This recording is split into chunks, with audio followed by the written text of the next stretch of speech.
Tere õhtust! Tegelikult on väga armas, et teid on nii palju siia tulnud. Ja kiita tuleb alati neid, kes on kohal, mitte kiruda neid, kes jätid tulemata. Aga küll need ka järgmisel korral tulevad. Kohtumiste kolmapäev on siis vestluste sari, millega me tähistame Türi linna 100. sünnipäeva. Mina olen Türil elanud tublisti üle 40 aasta. Ja ma usun, et ehk on mind ka juba arvatud päris türilaste sekka.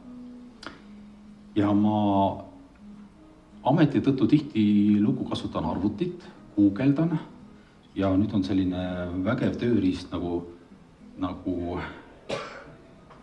tehisintellekt ja ma siis Gemini kaudu uurisin, et kes on siis kõige tuntumad inimesed. Teate, mis ma sain vastuseks? Kõige tuntumad Türi inimesed on näitleja Margus Tabor, populaarne meelelahutaja Sünne Valtri ja noor tegus muusik, helilooja ja lavastaja Kaarel Orumägi, mis räägib sellest, et 2 nime on valed ja seda arvutit ei saa üldse usaldada. Aga siis ma vaatasin, et mida see ChatGPT siis väidab. Ja tema ütleb niimoodi, et spordivallas on kõige tuntum türilane võrkpallur Gert Toobal. Poliitikas on kõige tuntum inimene Pipi-Liis Siimann, kultuuris ja meelelahutuses aga sotsiaalmeedia huumorilehe Türi Väino looja Taavi Eplik. Ja kõige lõpus ma palusin tal siis koostada top 10, kes on kõige tuntumad türilased arvutil.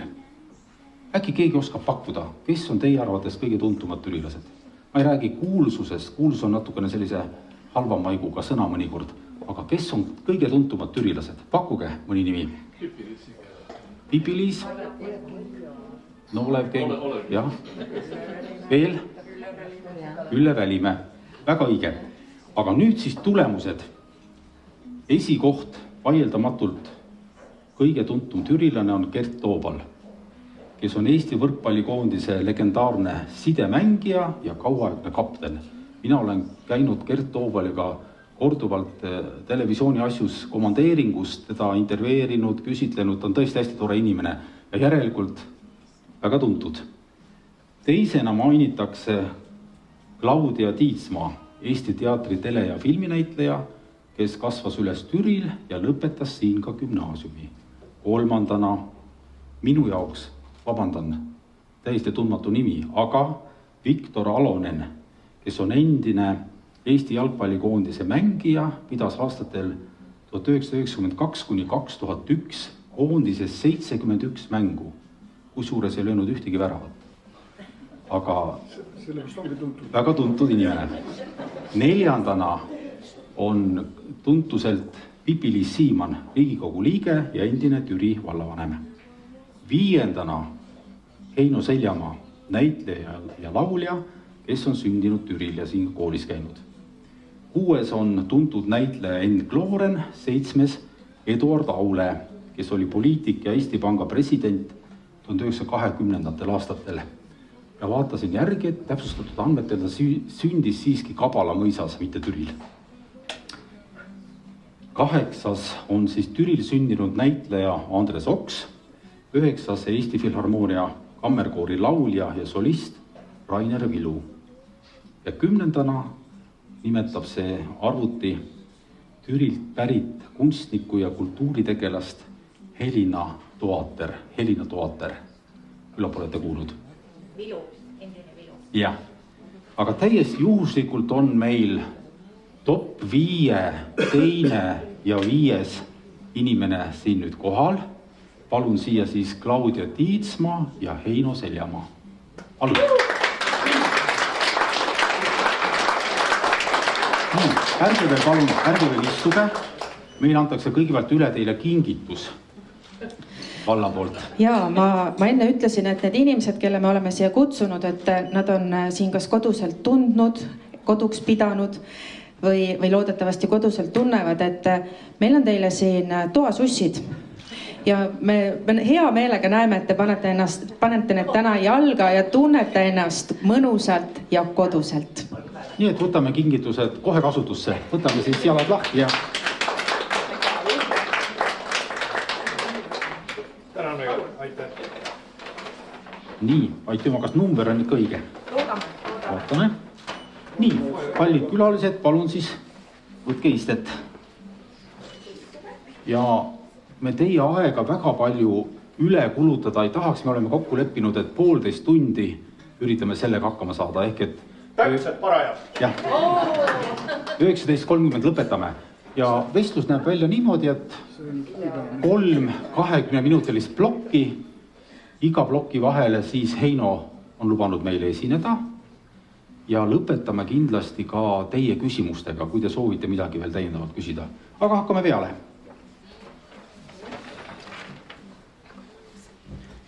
Nii, Heino Seljamaa, kuidas sina oled Türiga seotud? Ma tean, et sa oled siin nii sündinud kui ka kasvanud. Jah. Võta mikrofon. Jaa, nii on. Ja. Tõepoolest, tõsi, ükskord mu ema ütles, et ma olen seal Tolli tänaval sündinud, teine kord ütles, et ma olen siin, kus oli meil see polikliinik omal ajal ja siis oli muusikakool ja. Aga tõenäoliselt, Katja, sa oled seal ka sündinud, eks ole? Ja siin me oleme ühes kohas sündinud. Et suure tõenäosusega ikka selles nii-öelda nakkushaigla majas vai? Jah. Oli tänaval. Ja. Et seal sündinud 52. aastal 21. aprillil Raudteelase perekonnas. Siis tuli tükk aega, läks igasugused asjadele ja koole ja ülikoole ja värke ja nüüd ma istun siin koos Klaudiaga, kes on väga armas. Ja praegu, Heino, oled sa 74-aastane, aga näed, pagana... Veel ei ole. Saad? Kuu aja pärast. Ja. Klaudia, sama küsimus sulle. Kuidas oled Türiga seotud? Siin sa sündinud ei ole. Võta mikrofon. Mikrofon. Jah. Juh. Meie tulime rongiga siia. Aha. Tallinnast. Sauelt. Vist oli nii, jah? No.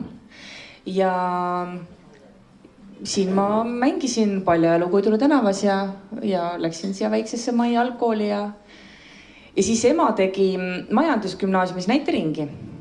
Mina käisin ka seal vaatamas, kuidas suured tüdrukud ja poisid mängivad ja jumal. Tiinal oli seljas kuldne kleit, ta mängis kuldkalakest. Tiina Pink. Ja ma lihtsalt mõtlesin, et no see ei ole võimalik, et kui niimoodi saaks, et tahaks ka. Ja siis ma hakkasin emale rääkima, et ma tahaks ka näiteringis käia. Ja ema oli siis nõus, et kui ma 4 klassi teen, siin algklassi vajas ära, siis võin tulla majandusgümnaasiumisse. Aga kui vanalt sa Türile elama tulid? Kui vannas olid siis? Ema! 3-aastane. 3-aastane, jah. Jep. Aga miks on Klaudia nii, et kui Heino igal sammul rõhutab, et sa oled Türil sündinud, Türi poiss, sinu intervjuudes ja väljaütlemist, ma väga ei ole märganud seda, et sa rõhutad seda, et sa oled Türil elanud või Türil pärit. Või sa, ega sa ei häbene ometi seda? Oi ei, ma arvan, et mul võib-olla ei ole olnud sellist küsimust, Aha. mis Türile keskenduks. Et ikkagi Türil on sinu südames vaieldamatult. Muidugi. Kui sageli te praegu veel tegelikult Türile satute? Heino. Väga keeruline öelda, aga ma sõidan aastas, kuna ma teen lastele teatrit üle vabariigi ja tegelikult ka maailmas mujal. Palju on ringi käinud, siis ma satun Türile suhteliselt sagedasti. Ja ma sõidan umbes 40 000 kilomeetrit aastas. Nüüd maakerale teen tiiru peale. Ja üks tähelepanek, kui ma täna tulin oma sealt sünnikodust mööda. Vana Teimani maja, kus ma 3-aastasena juba mäletan teda, on nüüd ära põlenud. Jah. Aga Essentali maja seisab veel püsti. Aeg läheb. Oja. Klaudia, kui sagedasti sina satud Türile? Teatrikooli ajal nagu rohkem.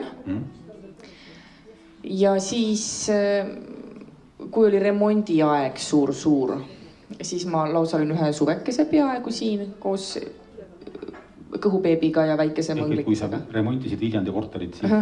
Ja mina remontisin. Aga nüüd aina vähem ja vähem, sest et jaksa. Ja siis teeme perepäevi nädalavahetused kodus.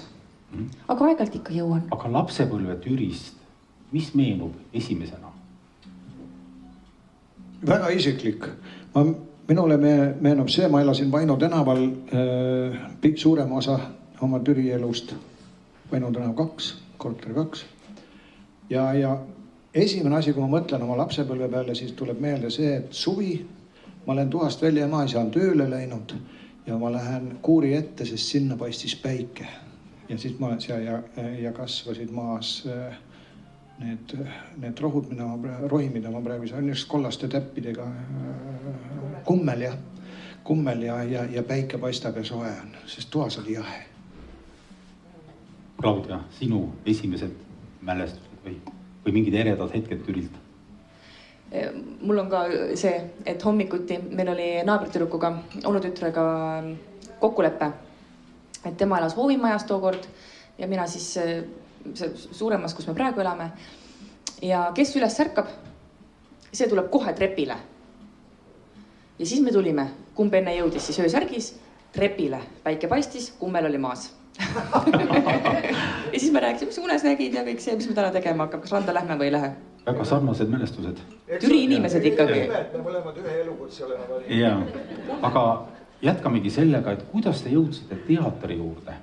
Oli see mingi tõuge kodust, oli see mingi kokkupuude teatriga? Mis see algtõuge oli? Claudia? Juba ütlesid, et ema. Ja ema muidugi. Ma arvan, et mul on neid tõukeid teatri juurde küll ja veel. Et eks ongi see, et tema muinasjutud, mis ta ise välja mõtles, erinevas vanuses siis erineva vürtsikusega. Siis isa performance'id Pärnus.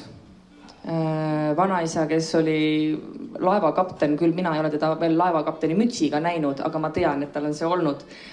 Ja need lood sellest laeva ja kalade ja Aafrika maailmast. Vanaema lõputud telenoveelad, mis ta peas käisid ja mida ta mulle kõike rääkis ja me mängisime neid läbi.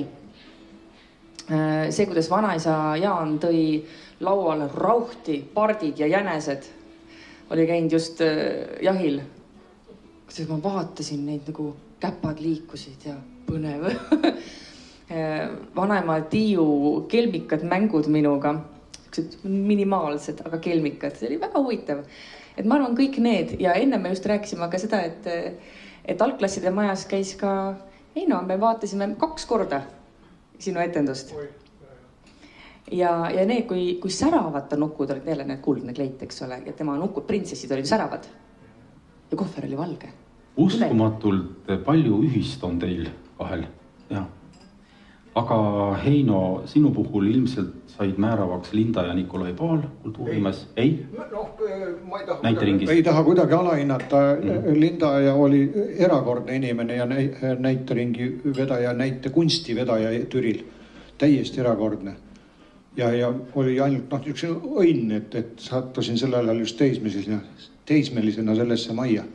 Aga mul on olnud aega mõelda selle üle, mis minuga on toimunud ja minu mõistuses ja kõrvade vahel on sellega seoses minu valitud elukuts või sattunud elukutsele siis. Et kui me olime pisikesed, meil on 3 venda ja Rein on minust aasta noorem ja ükskord otsustasid minu isa ja üks tema sõber väikeses pereringis mängida ühe sketši. Niisugune, see jalgpall oli selle nimi, ma mäletan.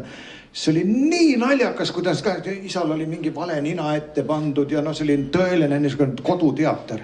See oli nii naljakas ja nii huvitav, et me tahtsime vennaga, mäletan, järgi teha ka seda sama ja tegimegi. Läksime pioneerilaagrisse, tegime täpselt seda sama järgi ja nüüd hakkas üks huvitav asi tööle. See on ilmselt ande küsimus ja see, kuidas bioloogiliselt see mulle antud on. Ma ei saanud aru, miks ta ei mängi, miks ta ei oska mängida, miks ta ei taha mängida. Ma olin kohe kurida peale. Tal ei olnud seda kohta, millega mängida. Ja ma ei saanud aru, see on ju nii õige, nii normaalne, head nalja teha. Ja see on nagu üks asi, see, et ma nägin isa, kuidas ta mängis koos oma sõbraga. Nad läksid täiesti teise maailma. Täiesti teise maailma. See oli nii huvitav. Sest isa oli väga kinnine inimene. Väga. Mul oli temaga niisugune kontakt oli väga sein oli. nagu ees ja siis järsku oli hoopis teine inimene, täiesti teine. Vaat see on mul kuskil kuklas meeles see tunne ja teine tunne, millest ma just Claudiale rääkisin siin samas garderoobis hetk tagasi ja mis on ilmselt tõsi ka, on see, et isa, kui ma olin 8-aastane või väiksem, isegi 7-aastane võib-olla, siis ta tegi mulle ühe hampelmanni. Papist jalad, käed liiguvad niimoodi altnööriga tõmmata. Ma ei olnud midagi niisugust ennem näinud. See oli mul esimene kord, ma nägin, et ühest nöörist tõmbad ja järsku hakkab elama. Ma mäletan seda tunnet, seda appi, kui lihtne, kui huvitav. Kui ma ülikooli lõpetasin draamanäitlejana, siis ma läksin esimest korda Nuku teatrisse. Sellesse majja sisse diplomakaenlas. Ma ei teadnud Nuku teatrist suurt midagi või Nuku kunstist, mitte midagi. Noh, vähe midagi näinud. Ja siis 1,5 aastat mul oli see sama vau-tunne, mis seda Ampelmannigi vaadates. See kuskil väga sarnane. Seal toimub midagi niisugust, mida ma ei oleks osanud arvatagi. Ja ükskord kultuuriminister küsis minu käest, et Heino, et kas sa oled kogu aeg Nuku teatrit armastanud või? Ja selle mõttele küsimus oli tagamõte see, et kuule, Nuku teater on siuke laste ninnu-nännu, see on niuke teisejärguline, see on kuskil põranda all ja kuskil niimoodi vaiba alla. Ja ma ütlesin, et ei ole. Ahaa, mõtles, minister ütles, et millal sa siis ei armastanud Nuku teatrit? Ja mul oli nagu varukast vastus valmis. Et esimesed 1,5 aastat Nuku teatris ma olin armunud sellesse. Aga edasi hakkasin armastama ja nüüd ma olen 45 aastat seda tööd teinud. Ma armastan seda tööd. Näete, mõlema puhul jälle, et kodused mõjutused on ikka väga suured ja ma oma tütarde ja oma lapselaste pealt ka näen ja üritan pingutada hirmsasti, et neil oleks elu huvitav, et nad leiaksid juba lapsena mingisuguse kutsumuse, et pisikestest asjadest võib see huvi tekkida. Heino, sa oled ju teinud ka bändi. Kõige tuntum on ansambel Kontor, aga enne seda ju oli Türi Keskkooli koolibänd Hades, siis oli Andromeda. Peale Hades oli üks oluline bänd ja võib-olla kõige olulisem oli veel, missugune bänd? Täpselt, Ülle teab. Kultuuriinimene teab. See oli veel enne Hadest siis või? Ei, see oli pisut hiljem. Hades hea, et sa meelde tuled, sest ma ausalt öeldes isegi olnud meeles, see Hades on ju põrgu. Ja ma mäletan võib-olla, et mina selle leiutasin, aga see oli niisugune siuke oma ja punkarlik lähenemine. See peab midagi metsikut olema.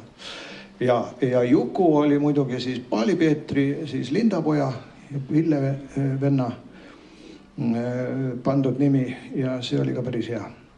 Muuseas, siinsamas meie peade kohal toimus 69. aastal 1. mail katusekontsert. Ansambel Juku oli siin katusel. See oli niisugune skandaal. See oli Peetri idee, sellepärast, et Beatles'id olid just 68. aastal kuskil seal lõpupoole teinud oma Londoni katusekontserti ja juba siin oli meil teada, et katusel üks beat-bänd peab katusel mängima. Oi, sellest tuli tüli, kohutav tüli, sest see oli meie niisugune hea ettevõtme. Sellest on mõned pildid veel järgi. Et möödus vähem kui 1,5 aastat, kui peale Beatles'ite katusekontsert oli Jukul siin katusekontsert. Aga kumb on ikkagi tähtsam sinu elus olnud, kas näitlemine või muusika tegemine? Ütlen ausalt, et üliraske on nagu vastata, aga tundub nagu kui kõrvalt püüda vaadata. Ma olen armastanud ühte ka teist tegemist, aga kõrvalt vaadata, kuna bändi ei tee, siis teater on ikka nagu omasena. Aga mis ongi niimoodi, et teatrit ilma armastuseta või kiindumiseta on võimatu teha? Aga mida üldse saab ilma armastuseta teha? No ma ei taha ühegi elukutse esindajat nimetada, aga vahel mõtled küll, et inimesed läbivad tohutud konkursid ja 100 inimest ja siis sa lähed ja siis ta teenindab sind sellise morni ja tuima näoga ja kõik on nii. Aga vist näitleja niimoodi olla ei saa. Ei ole võimalik. Ja noh, kui tõesti oma asju korraga hästi püüda teha, siis peab olema see sisemine motiiv ju. On see, mis käima kõik paneb ja see motiiv saab tekkida ainult sellest, et tõesti meeldib, mitte ainult see meeldib, ei väljenda veel kõike, vaid see armastus, ka see sõna ei ütle veel kõike. Sest lõpuks see artikulatsioon, mis me räägime, see on kõik ainult 5% informatsioonist. Et maailm on palju huvitavam ümberringi, aga sõna armastus võib-olla tähistab kõige paremini, sest piiblis, kuidas öeldakse, mis on kõige tähtsam, kes teab? Ja usk, lootus ja armastus. Neist kõige suurem tähtsam on armastus. Need on ilusad sõnad kahtlemata. Claudia, ma mäletan kooli ajal sind ju küll. Tegelesid kõigega. Joonistasid, fotografeerimisega tegelesid, aga miks sa ikkagi näitlejaks läksid? Ema käskis. Et noh, valikuid oli väga palju, sa oled ju mitmel alal andekas. Mulle vist näitlejana väga meeldib see nii-öelda kehatunnetus. Et kui ma olen ka näiteks teatrihuvilistele teinud workshoppe, siis ma ütlen neile, et me ei pea üldse sõna peale mõtlema, et ilma sõnata on väga raske näitlejal lavale tulla. Või noh, ilma kehata on väga raske, et sõnaga me saame seal tagant saab mikrofoniga rääkida, kõike saab teha, aga keha on sul ikkagi vaja. Ja mida huvitavam ja mida nagu rohkem sa oma keha peale mõtled ja seda hoiad, seda põnevam on ka sind laval vaadata. Ja ma arvan, et see kehatunnetus, sest et ma väiksena mul juhtud meelis tantsida, siiamaani tantsin kogu aeg kodus. Et võib-olla see, et joonistamist ma tegin ju laua taga. Ja pilte ma tegin nii, et mina olin nähtamatu. Aga teatrit ma tegin nii, et ma tantsisin. Ja siis, kui oli sõnu öelda, siis sain ikka teha. Et ma arvan, et mulle meeldis see tunne. See tants. See laval. Nüüd ongi siis aeg sealmaal, et Heino lubas meile natukene laulda. Ja siis jätkame jälle küsimustega.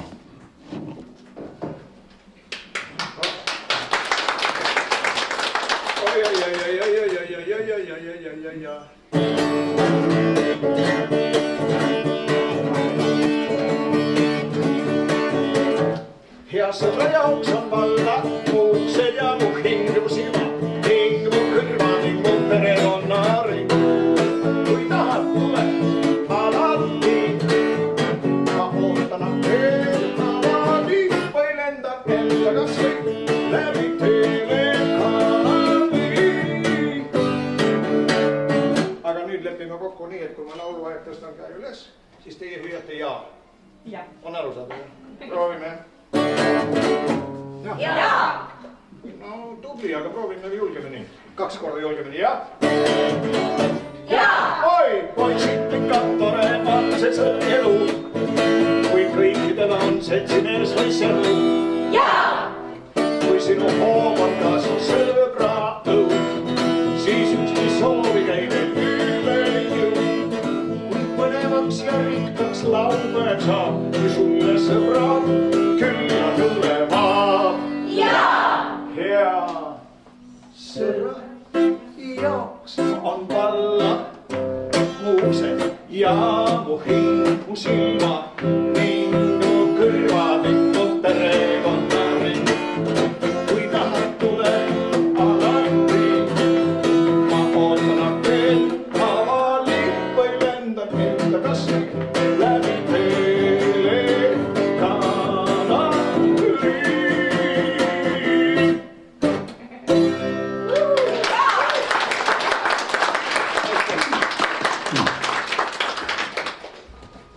Kui tihti teil tuleb näitlejana ette, et te lähete seltskonda ja noh, Heino, laula.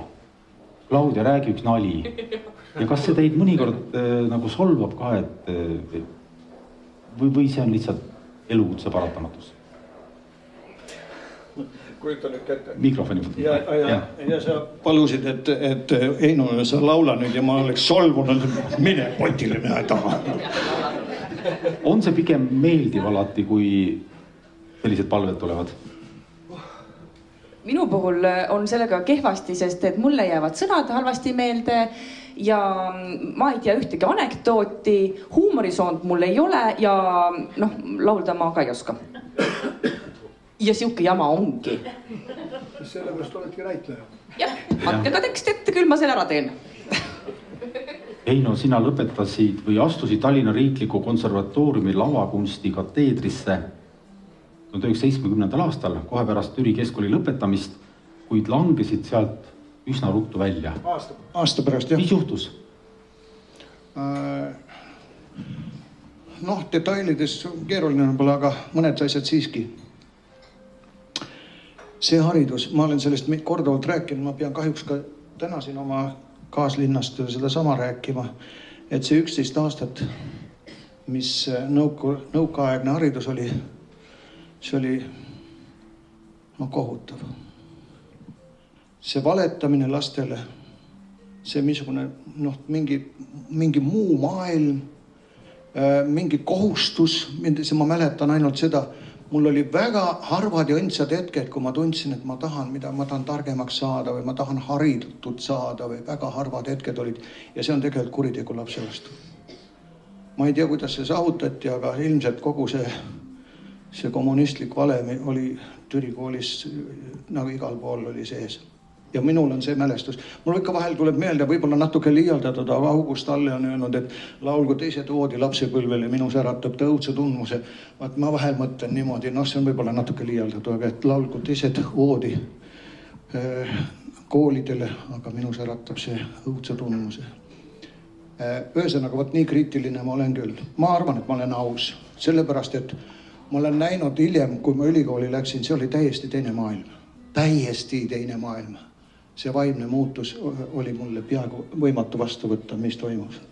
Aga ikkagi väljaviskamise põhjuseks oli kehv vene keele oskus. Ja sellepärast, et Türil see vene keel, mis mina sain, see, mida mina õppisin, sellega ma ei saanud, ma Strastvuti sain öelda võib-olla kõige rohkem. Ja ma mäletan, oleks hästi armas juudi naine oli see õppejõud, vene keele õppejõud, kes mind siis tegelikult eksmatrikuleeris sellest ülikoolist konsist. Ja muidugi ma olin pahane või kuidagi hämmingus, et ma tulen näitlejaks õppima, ma pean vene keelt järsku õppima, kuradi vene keelt. Ja siis läksin Panso juurde ja ütlesin Pansole, et mind tahetakse välja visata, et ma tulin näitlejaks õppima ja tahan näitlejaks saada, mitte venelaseks. Ja Panso patsutas mulle õla peale ja ütles, et minge käige sõjaväes ära ja tulge tagasi. Ja see oli absoluutselt targa inimese nõuanne. Täpselt nii läkski. Ma olin 18, ma sattusin täiesti teise vaimsesse õhtu. Ma olin omast arust seal samas kuidagi koolis edasi, et siin peab hindeid häid saama ja mingi niisugune asi. Ja ma ei suutnud sellega, tegelikult selle vaimse muutusega harjuda nii kiiresti. 18 aastane. Käisin seal Ukrainas, olin veel sõjaväes, kandsin relva Ukrainas ja tänapäeval ma olen väga armastan Ukrainat ja ma olen seal palju oma teatriga käinud ja nii kui seal vähegi rahulikumas lähemal, aga esimene asi jälle uuesti lähen sinna. Ja tulen tagasi ja kes meil vene keele õppejõud on? Seesama juudi naine. Küll ma läksin rõõmsalt tema juurde ja hakkasime vestlema ja vestlesime mõnda aega ja ütles, väga hea, teie ei pea 2 aastat enam arvestusi tegema, 5 on teile 2 aastat. Nii et Vene kroonust oli midagi kasu ka? Ja oli kasu. Kas oli mingi hirm ka kroonumineku ees? Väga paljud vaimuinimesed, näitlejad on ju kuidagi kõrvale laveerinud. Ei olnud. Ma tahtsin sellest pääseda, sest siis algas juba minu alkoholism ja ma 7 kuud ei töötanud kuskil. Sellele oli see kriminaalkuritegu, kui sa ei tööta. Ja ma ei töötanud 7 kuud ja elasin lihtsalt niisugust vagabundi epikuurlase elu. Ja minu tõsised joomised algasid just siis, enne sõjaväge. Aga sellest me räägime pärast veel ka pisut pikemalt, Heino, kui sa lubad. sa lõpetasid lavaka 1978. aastal 8. lennuga Kaarin Raidi käe all ja 4 aastat hiljem kui need esimesed sinu kursusekaaslased. Et kuivõrd sa põdesid selle pärast, et sa olid oma kursusel vaatad kõige vanem? Oi, üldse mitte, absoluutselt mitte. Ei. See vahe pealegi ei ole nii oluline, nii suur, et meil oli 4 aastat oli seal vahet. Mina olin kursuse vanem ja siis ka formaalselt mind vormistati või olin esimese hooga. Edasi oli see vahetus ja siis oli Rein Oja ja temale see pealiku amet väga meeldib. Ta on nüüd Draamateatri direktor ja väga hea näitleja ka, väga korralik. Sinu kursusekaaslased 8. lennus olid Urmas Alender, Margus Lepa, Rein Oja, Raivo Rüütel, Toomas Suumann, Merle Talvik, Aivar Tomingas ja teised. Kõigepealt töötasid 20 aastat Nukuteatris, siis draamanäitlejana paar aastat Ugalas ja Rakveres. Kus sa ennast kõige kodusemalt oled tundnud? Kas ikkagi nukunäitlejana laste ees, draamanäitlejana, televisioonis äpuna, filmis või hoopis kontori solistina? Kui ma nüüd küsimusest õieti aru saan, siis oma hea tunne on mul siis, kui ma praegu esinen lastele oma muinasjuttude ja nende lugudega, mis ma lastele teen. Võt siis ma tunnen, et ma olen õige koha peal. Ja Nukuteatrit ei tohi mingil juhul alahinnata? Muidugi mitte. Oma suhtumisega, ma mõtlen ka täiskasvanud inimesed. Kahjuks ma ennist oli just Claudiaga sellest juttu, et juba Eesti rahvuskultuuris on juba ajalooliselt on nukuteatrikunst on õhuke. Nii nagu luterlikel maadel paljus, katoliiklikes maades on see niisugune vaimne kujundi tähtsus palju olulisem kui meil luterlikus askeesis. Ja tegelikult see läbib niisugune alaväärsus isegi Nukuteatri enda tegijaid, et see on mingisugune alaväärtuslik või vähe teisejärguline ja nii edasi. Et ma olen väga õnnelikus ja ilma suurte sõnadeta, ma olen väga õnnelikus olukorras selles, et ma olen näitlejana ja nukunäitlejana. Võin teha seda, mida ma tahan, millal ma tahan ja kui palju ma tahan. Pealegi pensionäril on ju hea, et ma ei pea mõtlema selle peale, et kas mul honorar on 20 või 50 euri. Nii et sa ei ole kunagi tundnud ennast nii-öelda halvasti seetõttu, et sa oled nukunäitleja Nukuteatris, Claudia, sa oled provintsiteatris, on nii öeldud.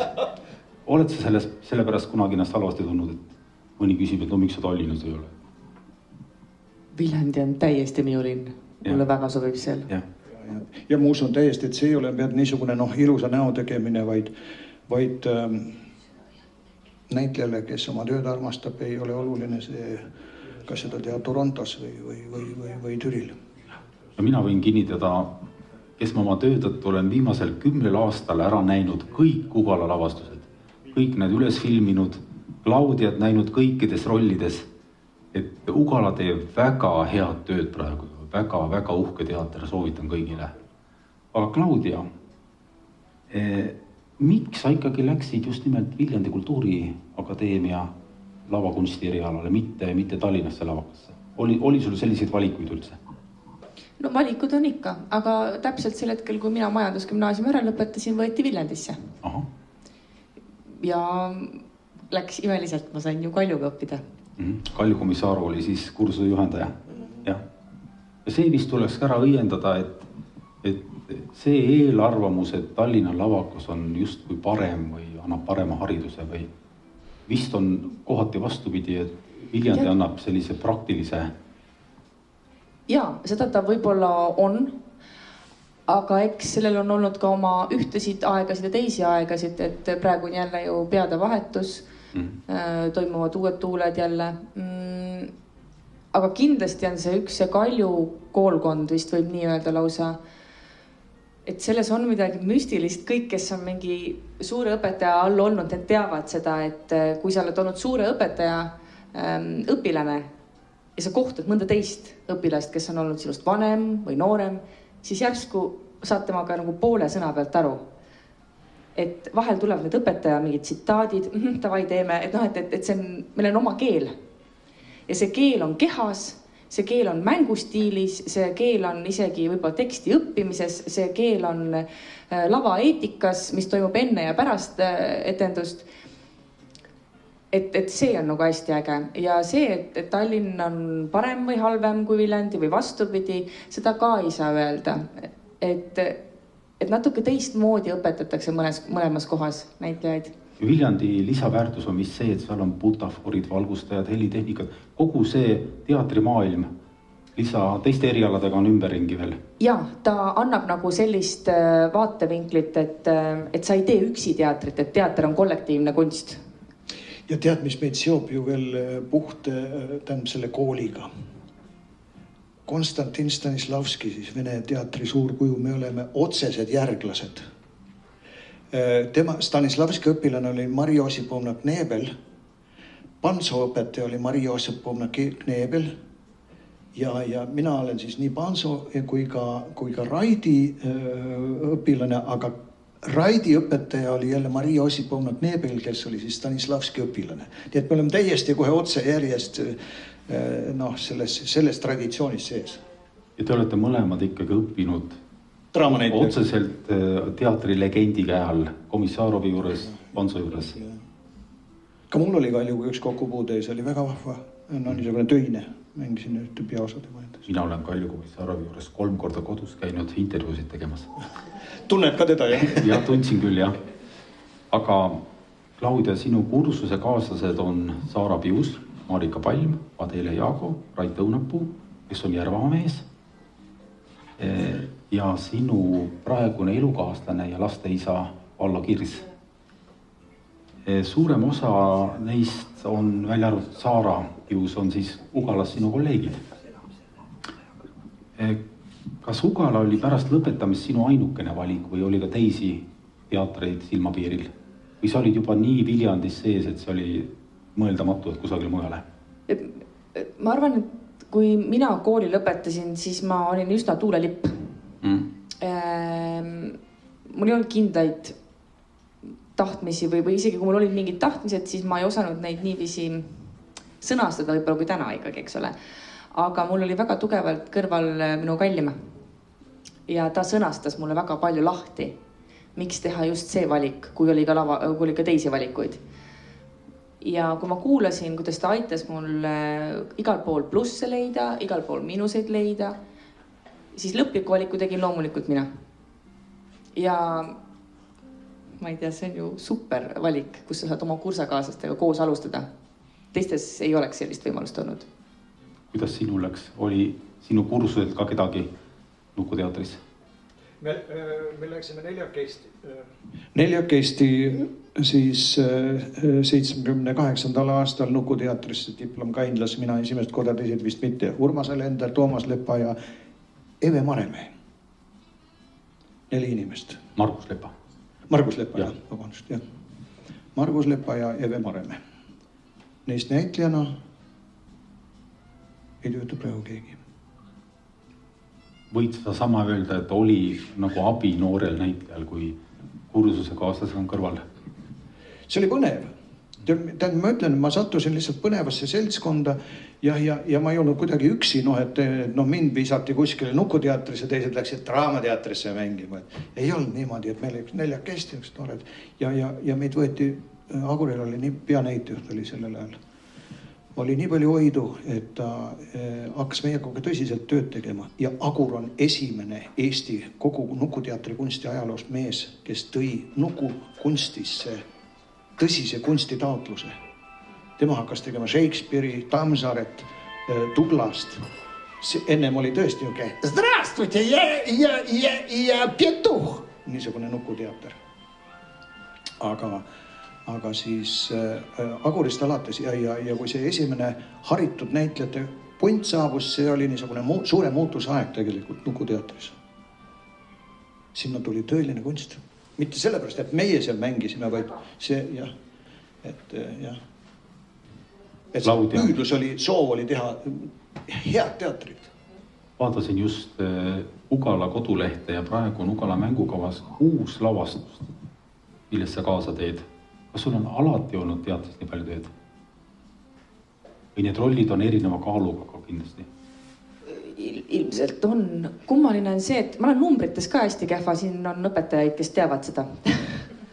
Aga ma ei ole ma ei ole kunagi numbrites järge pidanud.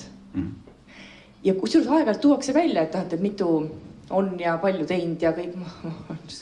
Ma ei tea, ma lähen hommikul tööle, vaatan, mis mul teha on vaja.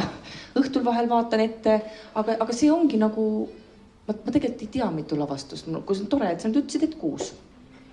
Midagi läheb seal maha ka kindlasti sel aastal. Klass läheb maha näiteks. Oled 7 korda saanud Ugala teatri publiku preemia Kuldõun. 5 korda parima naisnäitleja preemia. Ka teatrikriitikud, näiteks Pilleriin Purje ja Margus Mikkomägi, on sind ülivõrdes kogu aeg kiitnud. Kuidas mõjub? Kuidas mõjub, jah. Mis tunne on? Tuttav tunne. See on midagi selline, see sama tunne, et tuuakse see Kuldõuna preemia lavale, öeldakse Claudia Tiitsmaa, publik tahab selle sulle anda. Antakse mikrofon. Ja siis ma seisan seal ja ma ei tea, aitäh teile. Aitäh, et te tulite. Tulge palun jälle. Et nii ongi, see ongi see tunne.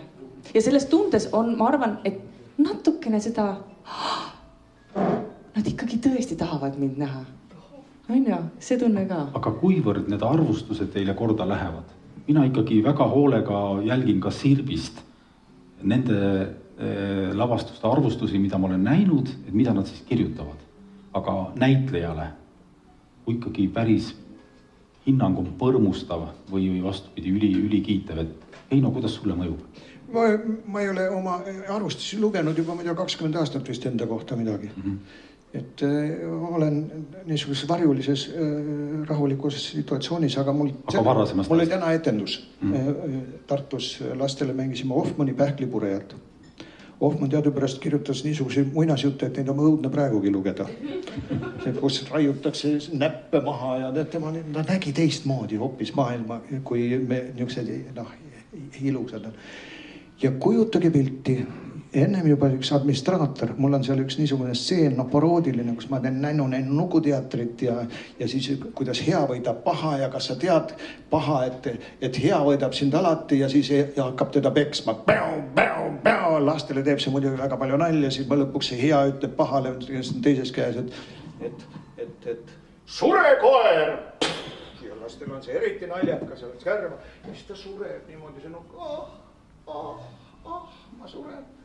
sureb ära ja siis ma loen epiloogi Leelo Tungla imeilusu luuletuse, lühike niisugune sketšikene on seal etendus, et headus võidab ja kurjus kaotab ning ei õitse õela õnn, kui muinasjutu laegas paotab sasipäine poisipõnn. Selle peale lahvas kõik plaksutavad, meil on hea meel, kõik nali ja korras ja tuleb üks admin teatrist, see on teatri kodu. Niisugune bürokraat ja ütleb, et lastel ei ole hea rääkida niimoodi, et sure koer ja see ei ole ilus. Kas sa midagi paremat Isabelle? Ja mul jääb suu kinni või suu lahti, et lastel ei tohi rääkida elust. Hoiame neid, et see on üks, see on eraldi teema muidugi, sellest võib teinekord rääkida, aga Janos Kortšak, see mees, kes läks lastega krematooriumisse, tähendab koos lastega. On kirjutanud palju pedagoogilist ja väga vähe eesti keeles on seda avaldatud, ühe ma sain ise korraldada, kakljubitsid, kuidas armastada lapsi. Ja seal on üks tal niisugune mõte, mis esimese hooga ehmatab ära. Aga mõte on niisugune, kui me keelame või kui me takistame lapsel suremast, siis me takistame tal elamast. Esimese hooga mu tundub niisugune kohutav, aga seal on väga hea ja tugev mõte. Laps peab saama elada. Nii nagu sinu lapsed on saanud elada. Nüüd Heino saab vaikselt vaimu valmis panna. Claudiale veel viimane küsimus, et kuidas sina suhtud arvustustesse ja kriitikasse? Loed sa neid üldse? Huvitab see sind? On see tähtis, mida arvatakse? Ma arvan, et see on ka natuke seotud selle teatri armastusega. Et teatrit teed sa siis, kui sa armastad seda, aga ainult armastusest ei piisa, et midagi sünniks või midagi kasvaks. Tuleb toimetada ka, tegutseda, anda, veel anda, andestada, edasi minna, haiget saada, pettuda, targemaks saada, rumalamaks jääda ja see vigu, meeletult vigu, sest ainult vead teevad tugevamaks. Selles olen ma täiesti kindel. Aga armastus on selle kõige all. Ja kui ma olen koolis, siis mul on väga vaja, et minu õpetaja paneks mulle hinde, et ma saaksin aru, mis see nagu minu teadmiste hulk praegu oli. Mis see hinne sellele on antud. Aga ka mina ei taha lugeda arvustusi, sest nad ei ole enam minu õpetajad, kes hindavad minu geograafiat või inglise keelt või matemaatikat, mis on täiesti teine teema kui teate tegemine. Mind väga huvitab, mida Heino arvab, kui ta käib teatrit vaatamas, mida sina arvad. Sest et te olete minu sõbrad. Mind huvitab, mida minu ema arvab, mida minu kallima arvab ja tore on kuulda, mida minu põnn arvab. Või kolleeg tuleb, ütleb, et täna oli hea etendus sul, kurat, Claudia, mis tegid? Et see on äge, mind huvitab see. Ja see, mis meil ikka pannakse teatris ka stendile, kõik need arvustused,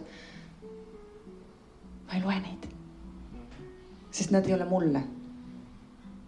Minu arvustus tuleb sealt, kus on minu kallid inimesed, kellega ma koos teen või kes tulid mind vaatama.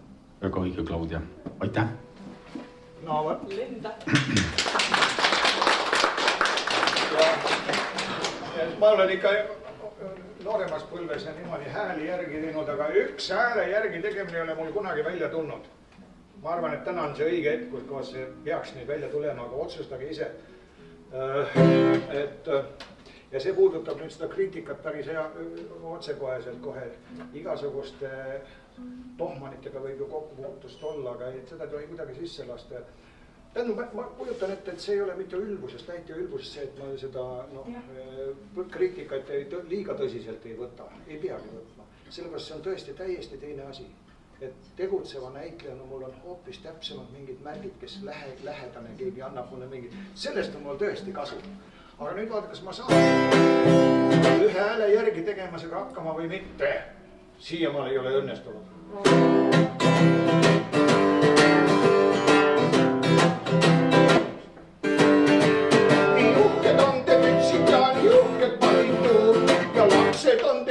Justkui välja valitud, no miks just mitteis on suitsukonisi ja mismoodi saab ma jälle lahkerunisi.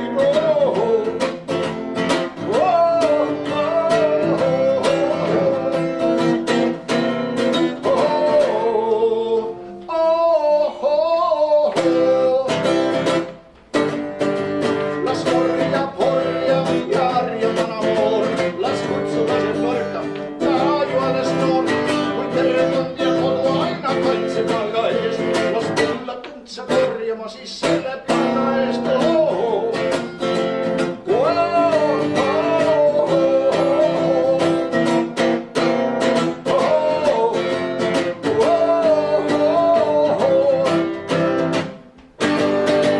Nii mitte tukka ja silmad iluks ja läigid iga ilmade supermärke hulluks.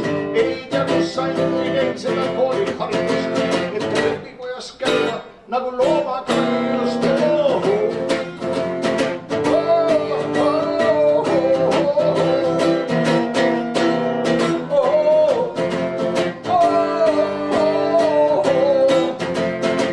Ei tea kohe, kuhu see elu võib niimoodi viib.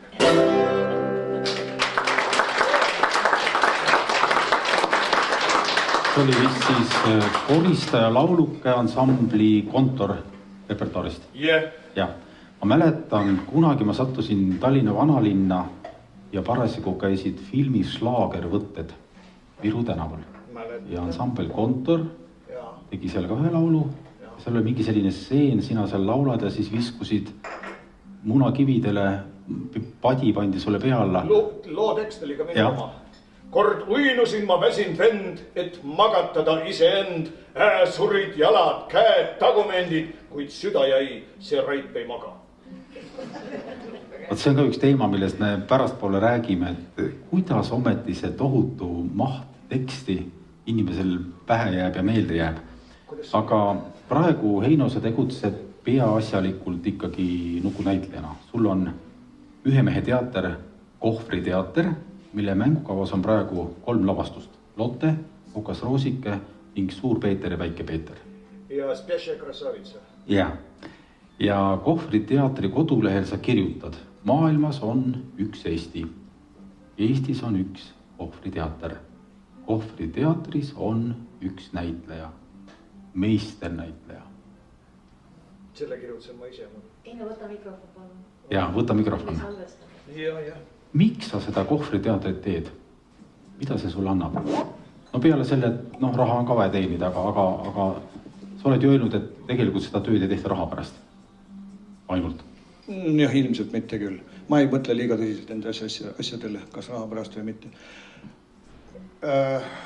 Issand, kuidas mulle meeldib, kui üks oma asjatolja prof, kes on mitukümmend aastat töötanud, valmistab ette korralikult küsimused, mitte ei uduta koha peal. Nii kihvt. Et oota, kuidas see küsimus nüüd oli? Miks sa seda teatrit ikka veel teed? Miks ma ikka veel teen? Ütlesid ju, et saad kohe 74. See ei ole ju kirikuõpetajamet, kus lõpuni välja.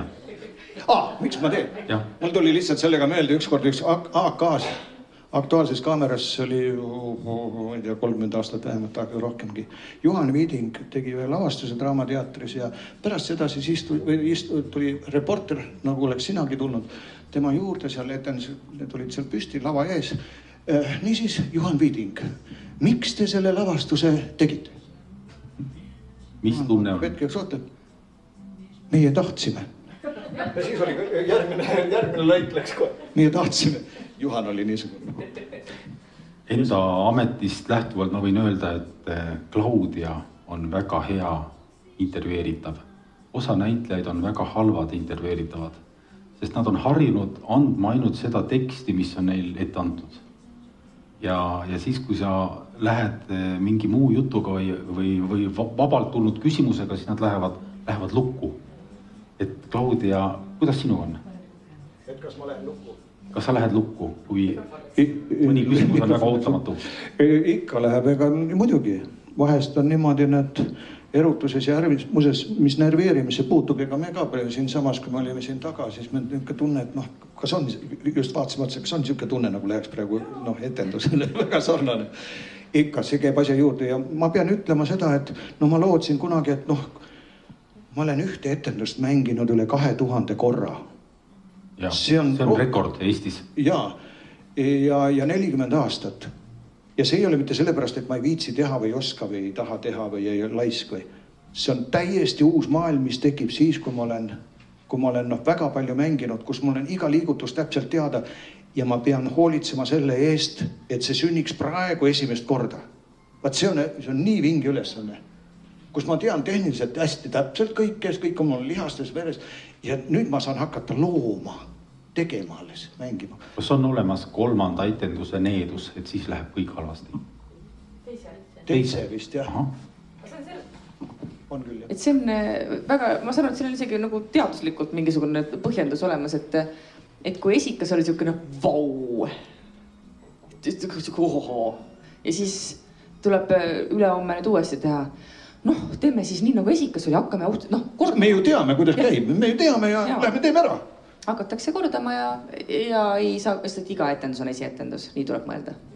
Ja nüüd tuleb tänase õhtu minu jaoks kõige olulisem küsimus.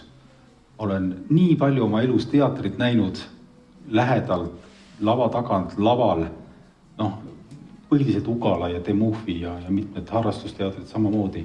Ja mulle lihtsalt ei mahu pähe, kuidas on võimalik. Täna mängin ühte etendust, homme mängin teist, ülehomme mängin 3, siis tuleb 4. Kuidas see jaotus teil seal peas on? Kas siin on mingid sahtlid? Avan nüüd ühe sahtli, siin on meie klass, panen teise sahtli kinni, siin on seisukoht. Kuidas see, või on see lihtsalt treenimise küsimus? Heinol oli hea vastus enne seal lava taga. Ja kuidas sinul, Claudia, on? Kuuleme selle Heino vastuse enne ära. et see ei ole jah niisugune nagu leiutis, aga kord rahulikult mõeldes selle peale, et kui ma peaks kogu selle näitemängu, ütleme 2-tunnise näitemängu teksti ja peaosalisena veel järjest ära ütlema, siis ma kindlasti ei saaks sellega hakkama. Ma arvan, et ka üks küla ei oleks sellega hakkama saanud või isegi Ita ja Ever. Noh, erilise mäluga inimesed just sellel alal. Seal on üks niisugune asi meie psüühikas. Ma olen kunagi psühholoogiat pisut õppinud Tartus. Ja seal on niisugune asi, mis on võrreldav nagu autosõiduga. Kui ma hakkan Tartust Tallinnasse sõitma ja kui ma peaksin Tartus autos istudes mõtlema läbi iga käänu, siis ma jään kindlasti jätta, millal tuleb mets ja millal see talu ja millal see ristmik.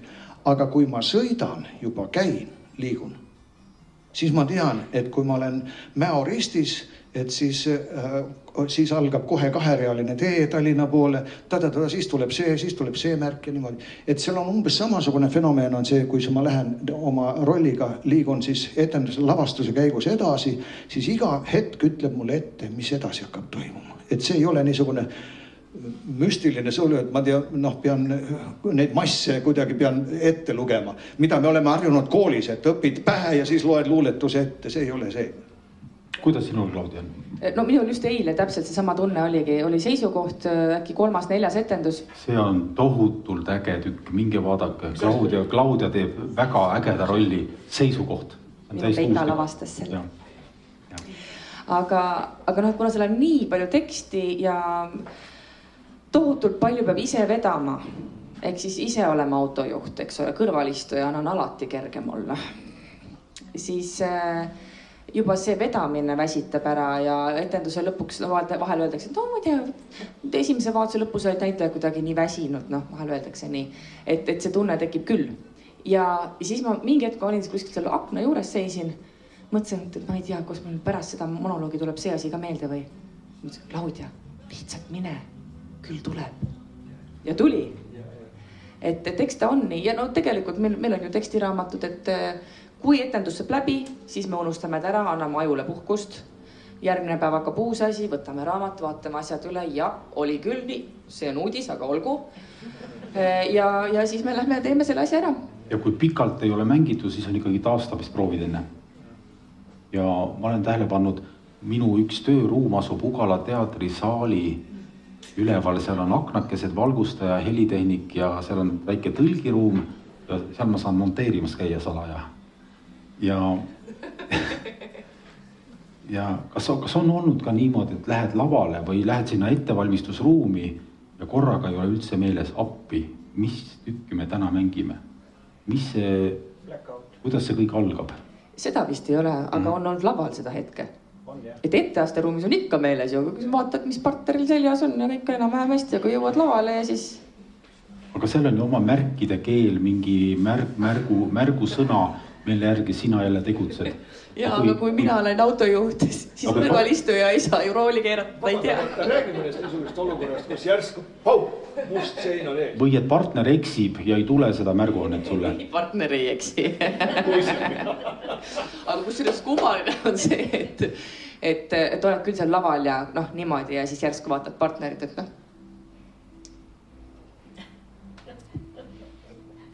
ja siis tuleb välja, et ei, ikka ise, sest partner on ka siuke.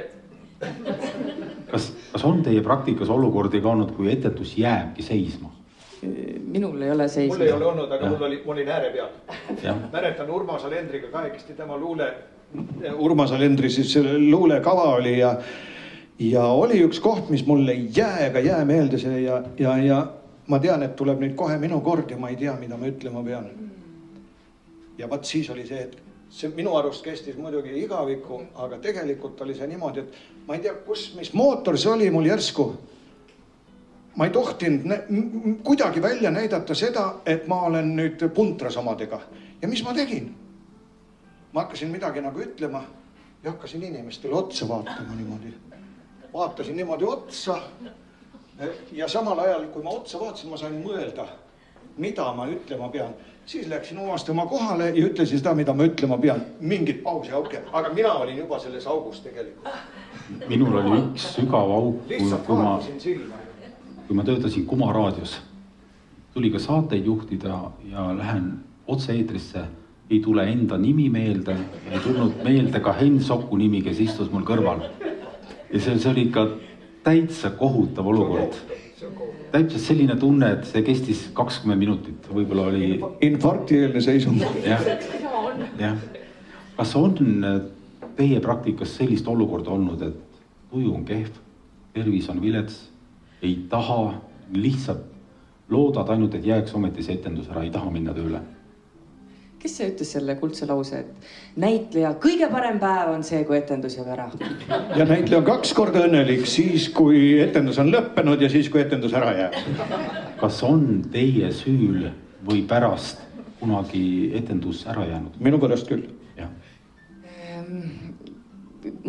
Paar korda, aga ma olen alati ennast vähegi saanud siis kohale lohistanud. Ja siis on etendus ära vahetatud, tehtud midagi muud? Jah.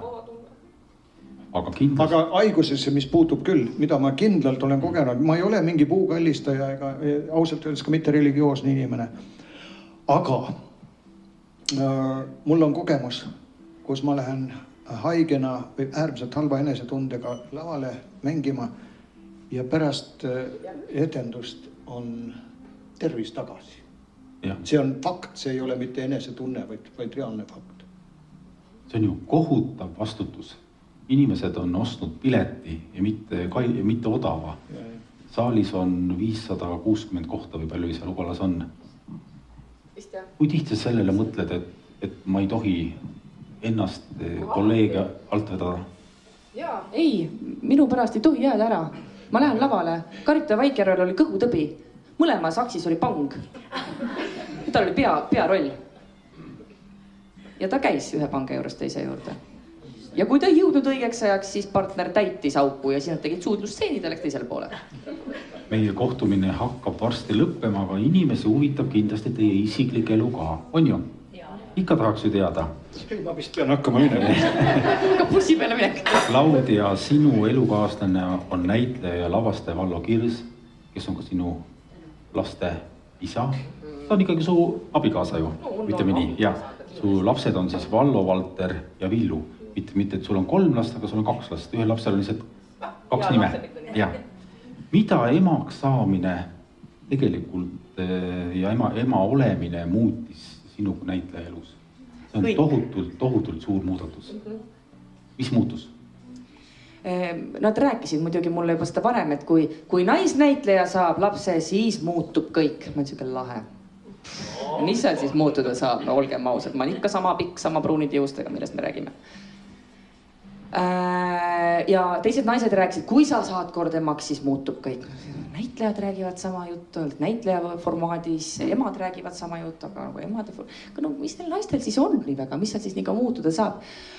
Jaa, ei muutub küll väga palju ja see on ikkagi nagu see, et Raffaello, et rohkem kui 1000 sõna, et siin ei ole võimalik seda sõnadesse panna, ilmselt emad teavad seda kõike. Isad ilmselt ka, ma kardan.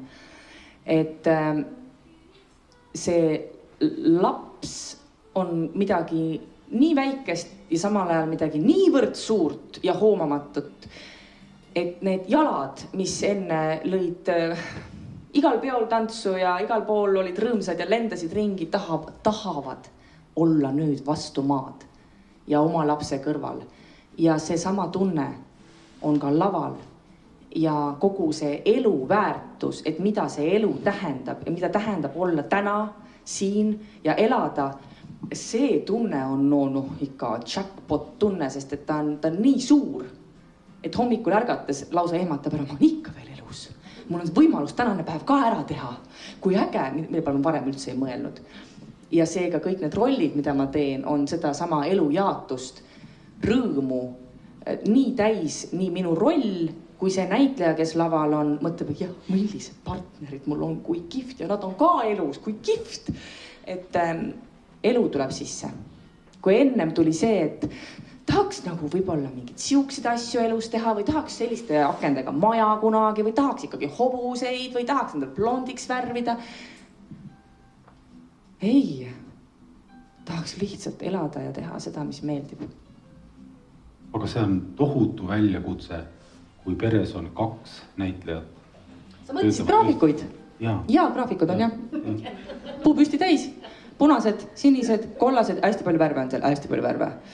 aga sa ei saa ju enam nii palju igasuguseid väljakutseid võtta vastu, seriaalide tööd, filmi ja nii üldse ei taha ka. Ei taha ka. Ma tahaks legodega kodus mängida. No legost ma ei taha, aga ma tahaks koos joonistada. Sa olid tippvormis, sa olid tohutult hinnatud tippnoor näitleja. Järsku sa kadusid pildist. See endal ei olnud sellist tunnet, et... Ei ole, sest et siis, kus ma olin tippvormis, ma kartsin lapsi saada. Mulle Peikaga oli siuke huvitav asi, et ta ei ole kunagi tahtnud minuga väga koostööd teha. Kodus küll, aga mitte tööasjas. Et imelik, kuidas ma siis niimoodi annan sulle rolli või imelik kogu. Ja mina ütlesin, mina ei ole, ma tahan lapsi, aga ma ei tea, millal me seda teeme, et kunagi hiljem. Ja ta oli siuke, et kuule, kui me nüüd selle esimese lapse ära teeme, siis ma annan sulle ühe väga hea rolli. Ma ütlesin, et no, kirjutame selle seinale ja davai. Ja see nagu rahustas mind maha. Ja see, et võib-olla tõesti seal, mis seal tuleviku täht ja mis need pealkirjad igal pool olid, eks ole, et see oli tollel ajal mulle oluline. Oligi see pealkiri ja olidki need ajakirjad ja olidki need pakkumised, olidki mulle olulised. Aga mulle ei ole nad enam nii olulised. Mis on nagu, ma ise ka kogu aeg imestan, et ma ei unista enam ammu Hispaania villast. Ma tahan siin Viljandis selles majas olla ja ma tahan ise koos teha seda proffimist. Et ma ei taha kuskile mujale, ma tahan siin olla. Kui tuleb mõni asi, siis võib-olla vaatame, kas mahub graafikusse. Aga tagasi tulla ilmselt oli raske. Tagasi tulla oli võib-olla seda pärast raske. Need esimesed rollid, ma mäletan, need ei olnud kohe tingimata peaosad ja nii edasi. Jaa, sest et seda ma ei tea, miks see nii on, ega alati ei antagi. Mio ma olen ju maskis ja mängin kolli, Et ei peagi alati peaosa olema, Riigiteatris ei käi see nii lihtsalt. Aga tagasi tulla on sellepärast raske, et kui sa ei ole ammu trenni teinud ja siis nüüd aasta pärast hakkad järsku jooksma, siis on küll see, et 15 minutit jaksan, aga rohkem ei jaksa küll. Ei tea, kas ma kunagi üldse enam jooksma hakkan. Hakkab. Lihtsalt tuleb homme jälle. Aga see viimane roll seisukohas. Ma arvan, et see on sinu vääriline roll. Aitäh. Et oli endal ka hea tunne, et lõpuks ometi nüüd midagi. Mul on iga kord suht lõpuks ometist, et minu meelest see tundub nagu trafarett, aga mulle meeldivad mu rollid. Väga. Lihtsalt see roll oli minu elu kõige raskem roll. See, vaieldamatult, mul pole elus nii rasket rolli olnud. Kuidas sinuga on olnud, et alati ei ole ju esimest printsi tulnud mängida? Mõnikord tuleb ka tuua kiri lavale. Ma ei ole liiga tõsiselt sellele mõelnudki. Jah, tõsiselt mitte. Et ma ei ole tundnud kuidagi ennast vähe alaväärtusnikuna sellepärast, et issand, kui hea on mul kuulata praegu. Me ei ole oma armsa kolleegiga nii kaua koos olnud esimest korda elus ja kuulanud ja rääkinud. Juba alustasime seal vestlust. Kui hea on mõelda, tunda seda, et mina nüüd vanu, mul on 5 last. Ja ma olen ka pidanud seoses oma teatritööga ja mu eluga jagama seda niisugust asju, et see kuskilt on niisugune kripeldamise asi, aga nii kaua, kui me mõtleme tervelt, nii kaua oleme me laval ka väga head. Need vajalikud tähendab, mitte ainult endale, vaid teistele ka. Ja kui ma kuulen seda, kui tähtsaks sa pead seda muutust, mis lastega seoses tuli, mul tuleb soe tunne peale, sest et Claudia ja kõigile ilmselt on see üldse kõige tähtsam, miks me siin ilmas oleme. See, et meil on lapsed. Üldse. Ja kui me selle koha pealt terve tuleme, siis meil läheb laval hästi, siis meil läheb tööl hästi ja nii edasi. Heino, sa ütlesid, et sul on 5 last. Oled 4. korda abielus. Joo, ma olen sarjabielu. See on Eestis pehmelt öeldes üsna piinlik lugu, haruldane. Aga su praegune abikaasa on Vikerraadio ajakirjanik Mari-Liis Seljamaa, kes on ka siin saalis täna. Mari, kus sa oled? Ei tööta. Ta teeb ajakirjaniku tööd praegu seal garderoobis. Aga kuidas sa selle suure kärgperega ometi hakkama oled saanud? On see... No esimese hooga tahaks muidugi kiita kohe, aga tegelikult ongi niimoodi. see jah, ma mõistan, et see ei ole üldse mitte traditsiooniline niisugune tähendab meie noh, ütleme noh, nii kristlik kui ka kogu meie kultuurist tavaline see, et abiellutakse ja minnakse lahku ja minuga on tõesti niimoodi juhtunud.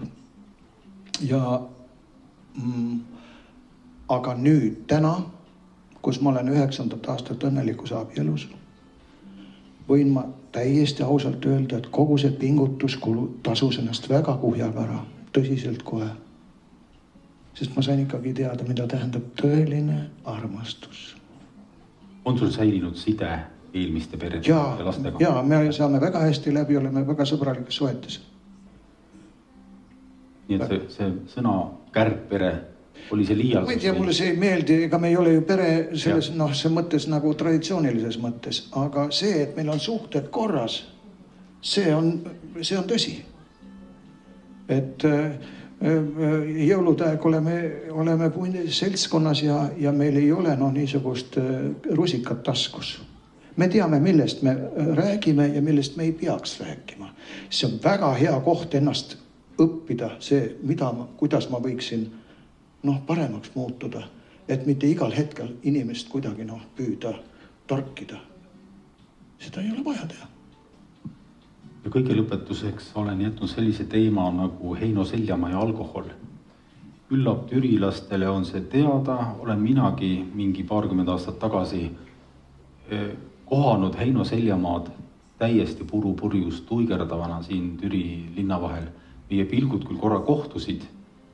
Ma ei ole kindel, et sina mind märkasid, aga siis ma mõtlesin küll, mina, kes ma olen eluaeg karsklane olnud, lihtsalt kuidagi nii on läinud, et vaene Heino, et miks ometi, et kuidas see niimoodi on läinud, et miks tal ometi keegi appi ei lähe. Ise pead appi minema. Jah, et kas oleksin pidanud sulle appi tulema või? Ma võin nüüd täiesti julgelt öelda kohe kõva häälega, et mul on praegu ka niisugune tunne, et sa mõtled seda välja. Ei. Ei, ma usun, et sa ei mõtle seda välja, aga niisugune tunne, ma räägin sellest enda tunnest. Pressipüksid olid veel jalas, olid kuidagi väga selline räsitud olemisega. Ja tsüklis ja kuskil lõpupool. Mis aastal see võis olla? Pakun, et umbes kuskil niimoodi, jah. Ja. Ma jõin umbes 20 aastat, sellest suurem osa oli väga lahe tegevus. Ma ei kuidagi ei saa öelda, et küll oli õudne, ma jõin. Suurem osa ajast oli see, ma muutusin sõltlaseks. Ja suurem osa ajast oli see väga lahe tegevus. Mul tekkis niisugusi sõpru, kes siiamaale mul on väga head sõbradest. Õnneks ma mitte ainult niisugune promottidega koos ei lakkunud, vaid ka kultuuriinimestega, kes on sügavate inimestega. Ja see haris mind võib-olla rohkem kui üks näiteks Türi keskkool. Palju rohkem. Nüüd, see, millest just sa rääkisid, see kohtumine, see tõenäoliselt oli see lõpuaeg, kus viimane aasta ma jõin niimoodi, et ma enam praktiliselt kaine ei olnudki. Mul oli ühes taskus oli Uus Testament põuetaskus, teises oli lapik ja need olid siis minu niisugused kõige paremad materiaalsed kaaslased. Ja mäletan, siin samas majas oli baar seal all, see minu viimase ja mul ei olnud raha, ma olin jälgilt riides, võimalik, et see oli äkki kuskil samal ajal. Ja mul oli lapik täiesti tühi, mul ei olnud raha ja siis oli baarimees tuttav, ma kahjuks ei suuda ta nime öelda, aga paljud teavad teda kindlasti. Niuke tumeda, hästi brünett mees oli. Ja lähen siis sinna leti äärde ja ajame mõnusat juttu, ma siis teest, et mul on hea tuju ja tegelikult oli väga sitt olla. Ja panen selle lapiku klõt, tilguta siia natuke. Ja siis ta võtab pudeli lahti, räägib mingi lugu edasi ja hakkab sinna mulle valama, ütleb, palju ma valan. Ja siis ma teeskin pausi. Tead, pane täis. Ja paningi täis ja siis, mis see maksab? Ma teadsin, mul raha ei ole. Ussu, kuule, tead, kurat, ma olen raha kuskil ära pannud, ei olegi. Ja siis mul järsku tuli meelde, siinsamas oli üks Panso kursuse kaaslane, tuli siia kunstiliseks juhiks. Et mäleta, mis ta nimi ka, Ella Altperega abielus, võib-olla keegi mäletab. Ella oli kunstiõpetaja. Ja see oli Panso kursuse kaaslane, tema jõi ennast põhja.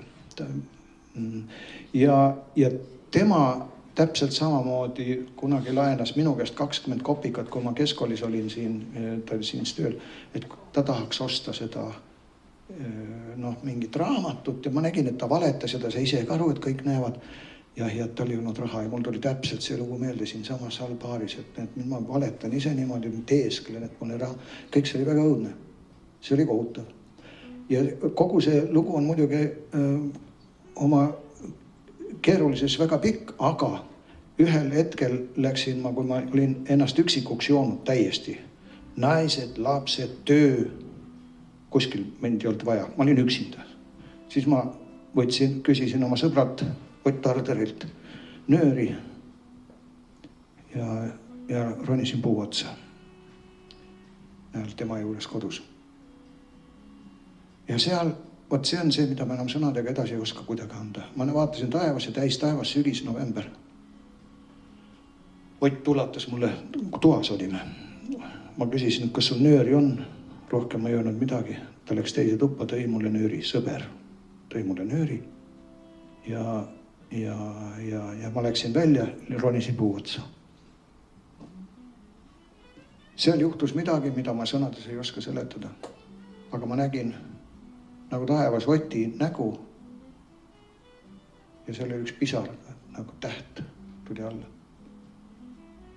Ma läksin, ronisin puu otsast alla, ma tundsin selgest, see on see, mida ma enam mitte kunagi ei tee. Ja tõepoolest, ma ei ole olnud kunagi suitsiidne, ega et lõikan ennast või mitte kunagi.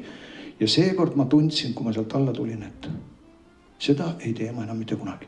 Läksin tuppa tagasi, Ott ei küsinud mu käest mitte midagi, ei öelnud mitte midagi, nii kui oleks juhtunud mitte midagi, mul oli see natuke üllatav. Paar aastat hiljem tuli jutuks see hetk. Ja Ott vaatas mulle silma, ütles, et või Heinu, kas sa ka teadsid, mida mina tundsin sel hetkel, kui sa väljas olid? Ja siis ma sain aru, et ta on mulle väga lähedane sõber.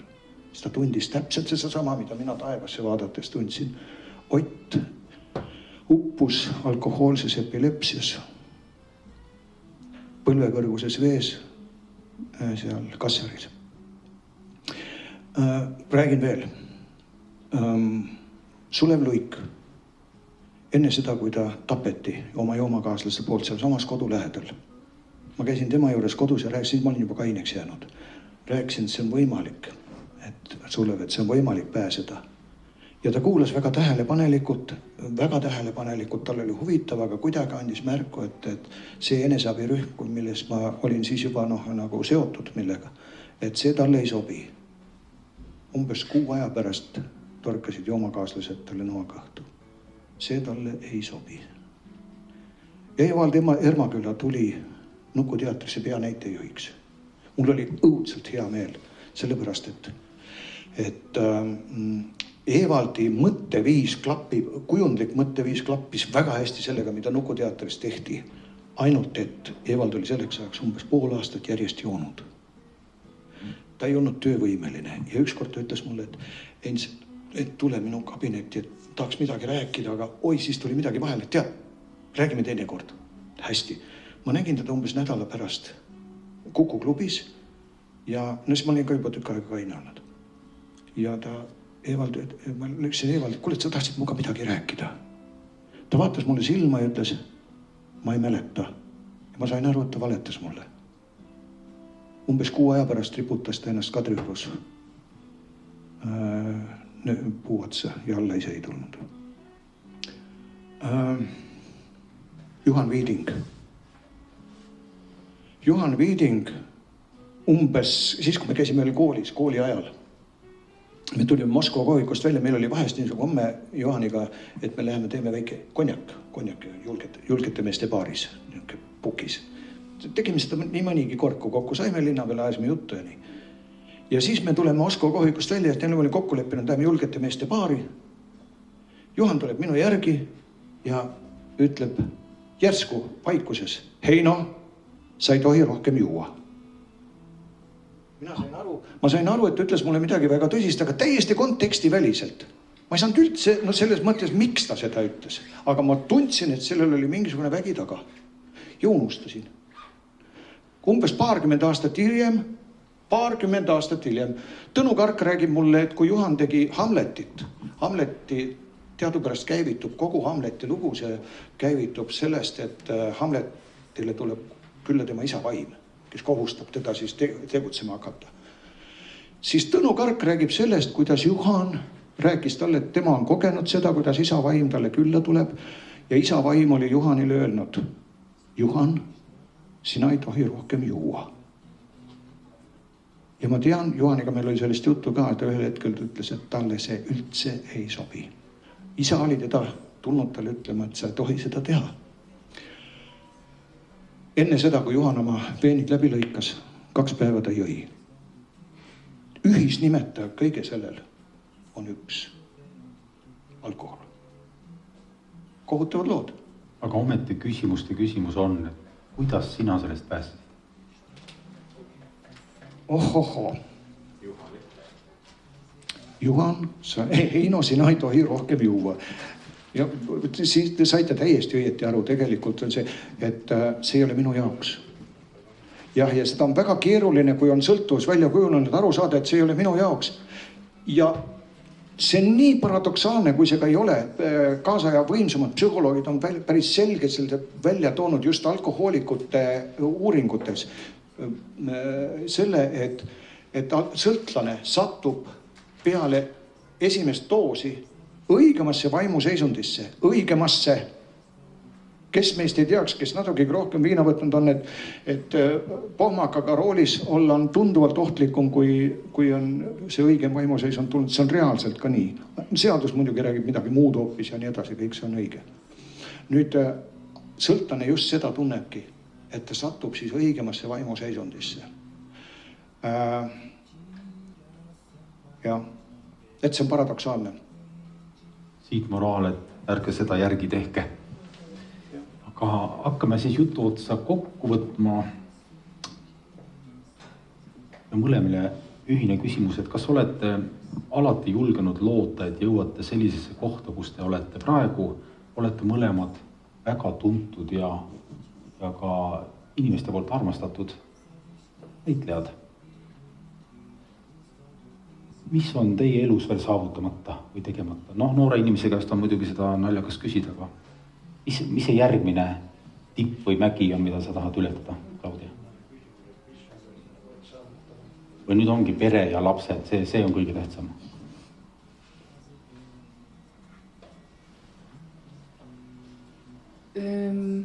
Mulle meeldiks teha veel paremaid graafikuid ja rohkem sporti.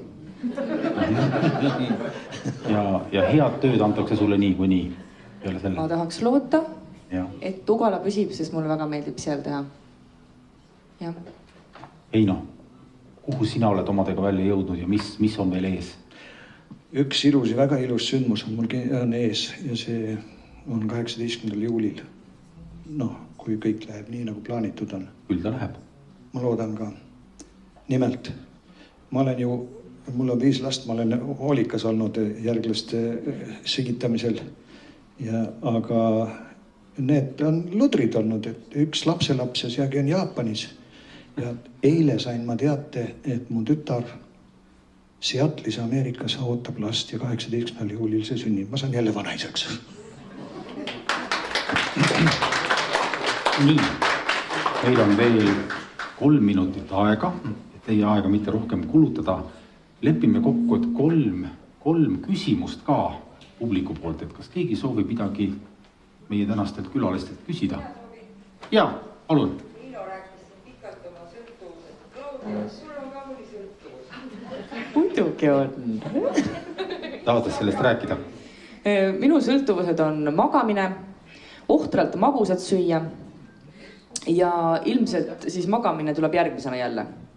Ja ma olen oma sõltuvustest ainult läbi jooksmise ja spordi tegemise lahti saanud. Jah, palun. kusjuures postitamine on täiesti eraldi teema, sest et see on seotud minu vanaema Lüüliga, kes oli fotograaf ja kelle töö mulle nii meeldis, et ma tahtsin ka saada fotograafias heaks. Ja seega kogu see pildikeel meeldib mulle nii meeletult, et see on minu jaoks nagu see maiuspala, kui ma vahel jõuan seda teha. Leonhard. Ei no, mis meenub sulle aastast 1970, siis kui siin olid tantsupeod ja see eesruum oli, siin olid poisid ja kultuurima, seal pärissaalis olid tüdrukud, sest lihtsalt füüsiliselt ei mahtunud sinna kedagi.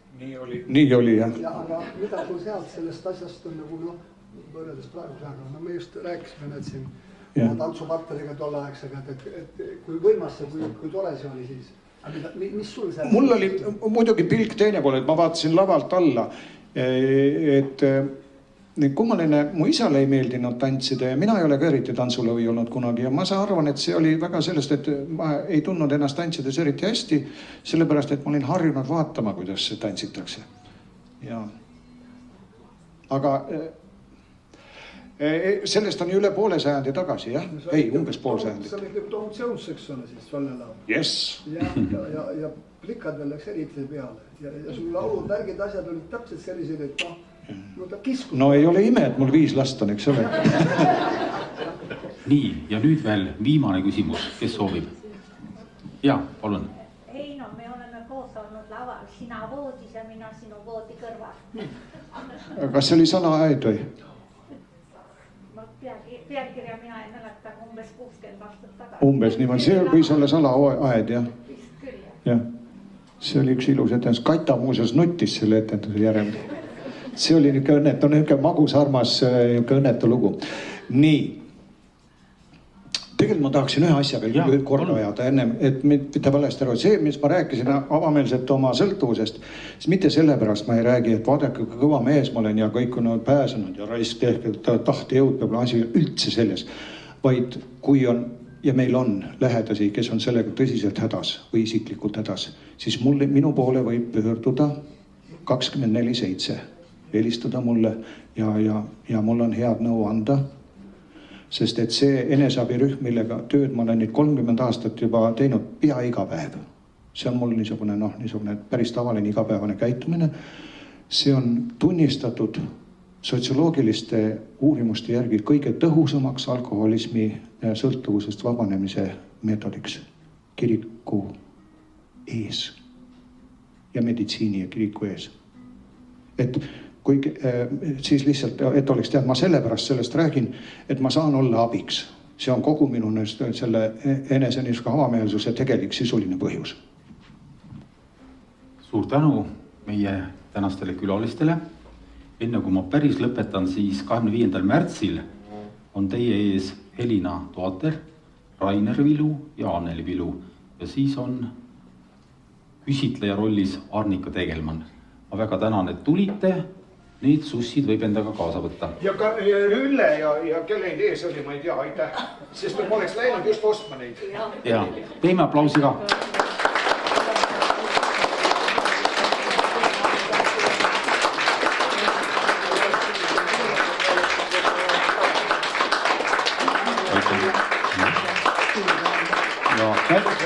Ma tõepoolest soovitan minna Claudiat vaatama Ugalasse, tal on väga ägedaid rolle ja tellige Heino kohvriteatriga oma üritusele või lastele külla. Siis tuleb Claudia juurde. Ja, aitüma!